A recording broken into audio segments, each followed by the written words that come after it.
O troféu Vodafone by SEAT para empresas abriu a temporada de velocidade em Portugal e abriu no Autódromo do Estoril com uma corrida de 500 km que marca o início da 10ª temporada desta competição. O formato alterou-se ligeiramente, mas os carros são os mesmos. O SEAT Leon TDI com 140 cavalos de potência. Nos treinos cronometrados, o destaque foi para a equipa Bloco formada por Francisco Carvalho, Nuno Vinagre, autor da pole position, e João Diogo Lopes. Com a pista molhada, os 13 carros fizeram-se uma corrida longa e desgastante. Na partida, Francisco Carvalho não se deixou surpreender e manteve a primeira posição com alguma vantagem sobre o segundo classificado. As cautelas na primeira curva foram muitas e ninguém saiu da pista. No meio do pelotão, o carro da SEAT Portugal 2 ganhava uma posição ao carro da Salam Sociedade Imobiliária. Francisco Carvalho aproveitou as primeiras voltas para forçar o ritmo e afastar-se ligeiramente dos perseguidores que se atrasavam mutuamente na luta pelas melhores posições.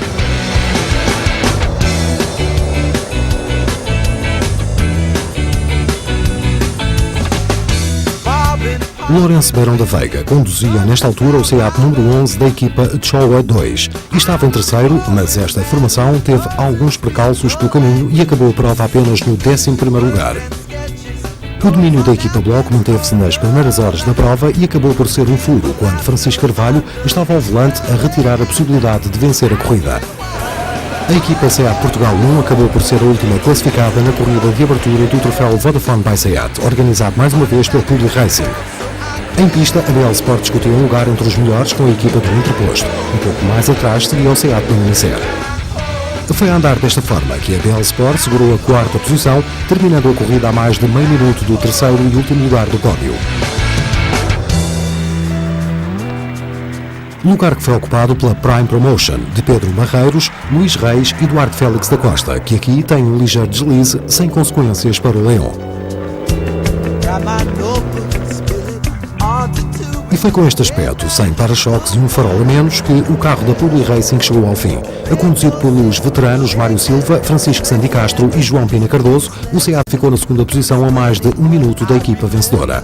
O carro da Vodafone, conduzido por António Coimbra, Luís Martins e Rui Reigoto, foi o primeiro a cruzar a linha de chegada, depois de 5 horas de prova. A equipa Vodafone aposta na regularidade para ganhar a corrida.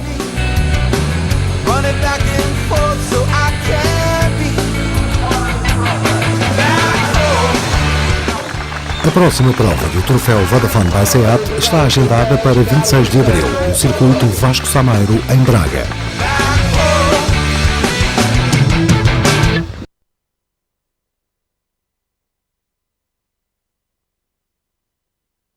A região do Algarve vai passar a ter um autódromo a partir do mês de outubro. A apresentação do projeto com a presença de muitas caras conhecidas do desporto motorizado. O governo português fez representar pelo Ministro da Economia, Manuel Pinho, e pelo Secretário de Estado da Juventude e Desporto, Laurentino Dias. A apresentação do novo complexo desportivo decorreu nos terrenos onde está a ser edificado o Autódromo Internacional do Algarve. A pista fica situada nos arredores de Portimão, mais propriamente na freguesia da Mexilhoeira Grande, a 40 km do aeroporto de Faro. O circuito vai ser dotado das mais modernas infraestruturas. O relevo natural do terreno permitiu criar uma pista única com declives acentuados. Estas características do traçado permitem ao público que está nas bancadas uma visão alargada e abrangente da pista.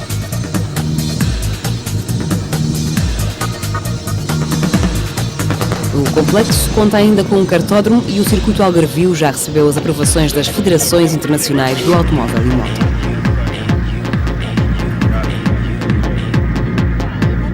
Para já o objetivo é convencer a organização da A1 Grand Prix a ter uma prova em Portugal e sediar o campeonato e a estrutura toda de produção de automóveis no Autódromo Internacional do Algarve. A pista pode também receber as equipas de Fórmula 1 para testes e, quem sabe, voltar a ter um grande prémio.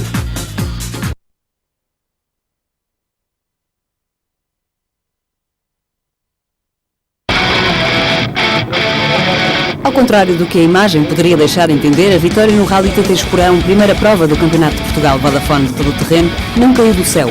Bem pelo contrário, ela assentou em 4 rodas bem coladas ao terreno, com Miguel Barbosa e Miguel Ramalho a conseguirem uma superioridade desde o prólogo e que no final da primeira passagem do percurso seletivo de quase 148 km lhes garantiu uma vantagem acumulada superior a 2 minutos.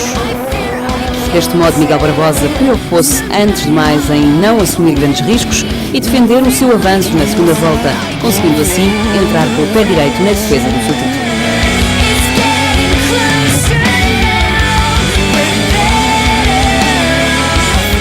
Campos e Jaime Batista acabaram por conseguir um excelente segundo lugar em mais uma jornada de adaptação ao Proto de Sud.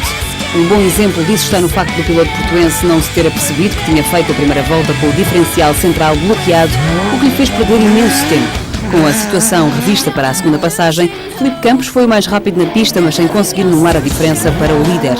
Seja como for, ficou provado que há que contar com esta dupla na luta pelo campeonato.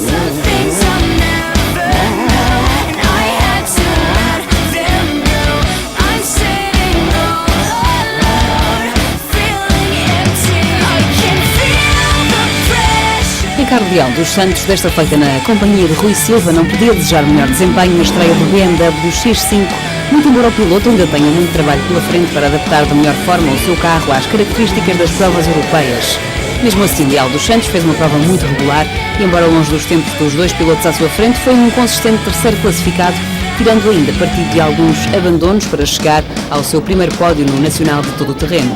Com este resultado, Ricardo Leão dos Santos parece bem preparado para as competições da Dakar Series, o seu grande objetivo para 2008.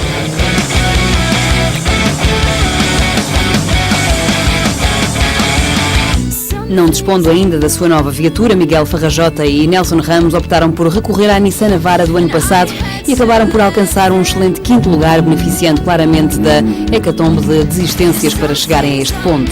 A sua regularidade de andamento foi devidamente premiada e aguarda-se com a expectativa a estreia do Proto DPR 03, num terreno que o piloto algarvio domina de sobremaneira.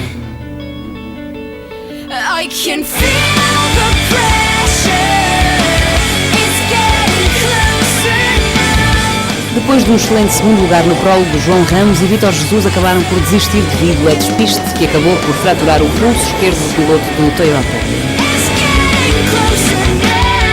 Pedro Brancha e Pedro Tavares não tiveram um início de prova fácil, como as imagens documentam, e acabaram por desistir depois de se terem atrasado com um furo lento e ficarem sem gasolina na primeira volta pelo percurso.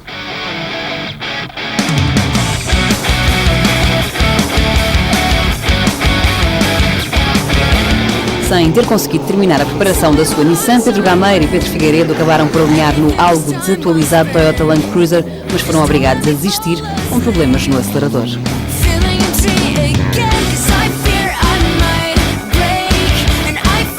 No caminho ficaram igualmente André Amaral e Rui Peixoto com problemas na bomba de gasolina da Nissan Proto, depois de exibirem um excelente andamento enquanto estiveram em prova. Lino Carapeta e Ricardo Cortiçadas estiveram em excelente plano na primeira volta, conseguindo o quinto tempo mais rápido com o seu Bowler Wildcat, mas o alternador acabou por pegar a partida na segunda fase da prova, obrigando a equipa ao abandono. Nuno e Samuel Cavacas levaram a Nissan Navara ao terceiro posto do agrupamento T8, aproveitando da melhor forma a experiência no terreno e as desistências de Nuno Matos e Fernando Rito, este último já com a meta quase à vista.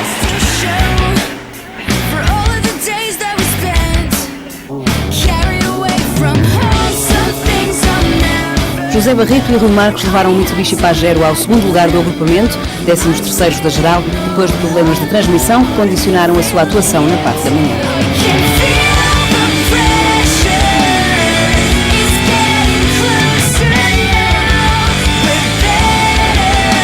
João Belo e Lino Silva herdaram a vitória quando já estavam a defender a sua terceira posição no agrupamento, mas as desistências dos seus principais opositores deram outro realce à estreia do Nissan Terrano 2.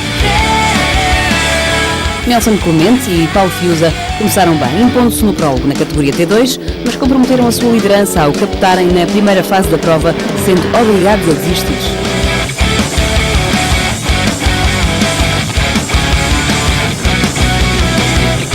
Adélio Machado, acompanhado por Pedro Moreira, não foi feliz neste seu regresso à competição depois do seu grave acidente em África, desistindo com a caixa de velocidades partida, mas o piloto deixou bem claro que não se encontra ainda totalmente recuperado em termos físicos.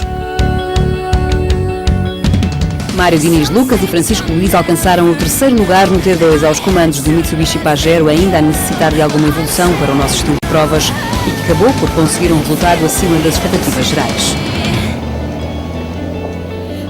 Can feel the pressure. It's getting closer. Helder Oliveira e Filipe Palmeiro andaram bastante bem liderando o T2 depois do abandono de Clemente, mas problemas elétricos na primeira passagem e de embreagem na segunda acabaram por determinar um atraso que os fez cair para a segunda posição no agrupamento. You're better without me. Pedro Silva Nunes e Paulo Torres chegaram, viram e venceram no T2, conseguindo ainda um inesperado quarto lugar da geral. Um excelente prémio para a sua atuação muito positiva e que marcou um ótimo início de ataque ao título nacional do agrupamento, muito embora o piloto ainda considere que tenha de evoluir vários aspectos no Mitsubishi Pajero. It's getting closer now. You're better. No final, Miguel Barbosa e Miguel Ramalho festejaram mais uma vitória em Reguengos de Monsaraz.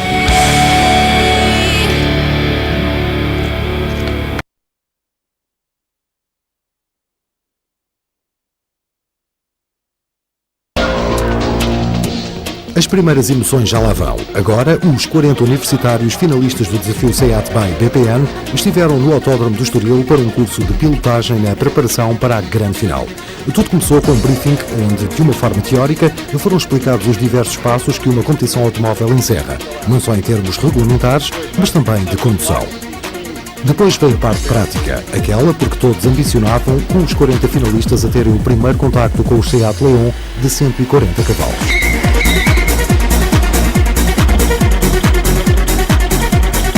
Depois de aprenderem com os monitores a forma como estar ao volante, os finalistas trocavam de lugar e tentavam repetir ao volante o que lhes tinha sido ensinado por experientes pilotos. Esta fase servia essencialmente para os candidatos a pilotos aprenderem técnicas de controle do SEAT, travagem com obstáculos e a uma aceleração correta para uma mais perfeita noção das reações da viatura quando solicitada em situações mais exigentes.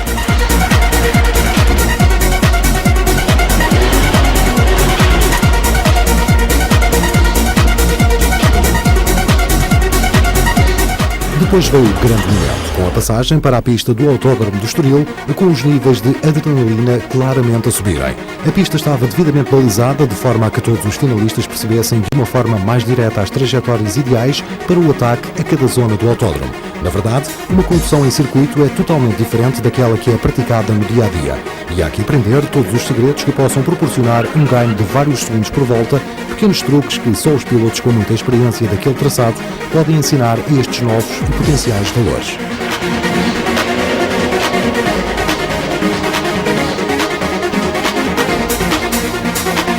O regresso às boxes marcou o final de mais uma aventura e agora todos se sentem mais preparados para poderem enfrentar a grande final. A entrega dos diplomas encerrou a penúltima etapa do desafio SEAT by BPN.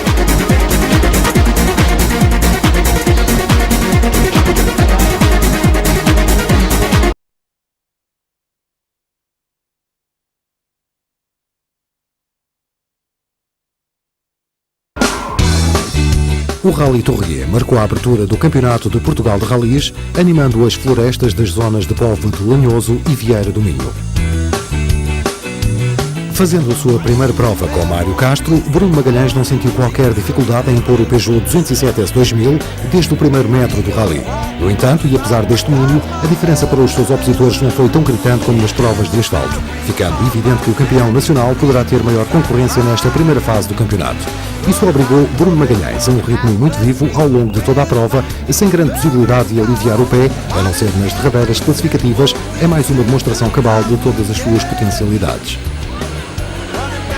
Bernardo Souza e Carlos Magalhães começaram o Nacional com o pé direito, alcançando um inesperado segundo lugar, mas um merecido triunfo no Grupo N. Depois da sua excepcional prestação no Rally da Suécia, Bernardo Souza voltou a estar em excelente plano, lutando sempre por um lugar no pódio, situação que acabou por ser reforçada com o azar do seu mais direto adversário.